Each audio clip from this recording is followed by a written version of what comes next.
Almost had it that time. Those waves are so powerful. I can barely balance on the board, let alone stand up. Yeah, and they aren't even that big. Imagine what a tsunami is like. No way, man. Those are scary. Aren't they caused by earthquakes or something? Yeah. A tsunami is a series of waves caused by an underwater earthquake, landslide, or volcano.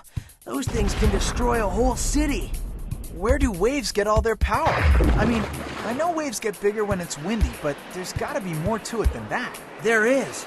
Waves are really just the up and down movement of energy on the water's surface.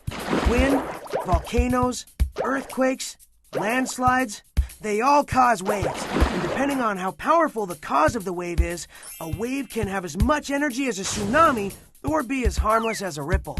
I don't think it was just an up and down movement that made it hard for me to stand up in the waves. There was definitely a push.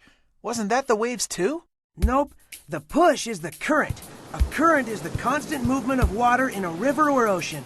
So the waves and currents work together. No wonder I couldn't stand. It was 2 against 1.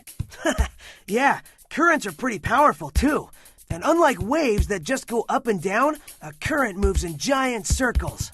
Currents sound kind of tricky. Well, they can be. There are actually 2 different types of currents: surface currents and deep water currents. What you felt was a surface current. Surface currents move along the edges of continents. Where'd that surface current get such a powerful push? Surface currents are pushed along by the wind and the Coriolis effect. And you lost me.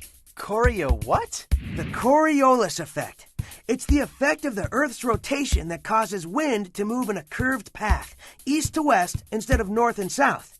Because the wind's direction is controlled by the Coriolis effect, the direction of the currents is too. Okay, that makes complete sense. Anything else I should know about surface currents? One more thing. Surface currents affect weather and climate. As they move along the edge of the continents, they bring hot or cold water along with them. Winds blow the warm or cold temperatures carried by the currents over the land and cause changes in the weather and climate along the coast. What about deep water currents? The wind can't do much for them if they're deep underwater. You're right.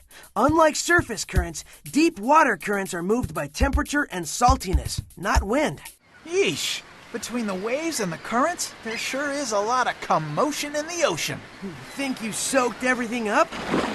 Like a sponge, Sam. A wave is the up and down movement of energy on the surface of water. Waves like tsunamis carry a ton of energy and can cause some major damage. A current is moving water that travels in a circular path. As currents travel around the world, they affect the climates of the lands they pass by. All right, surfer dude. You certainly stayed afloat that time. Gonna give it another go out there?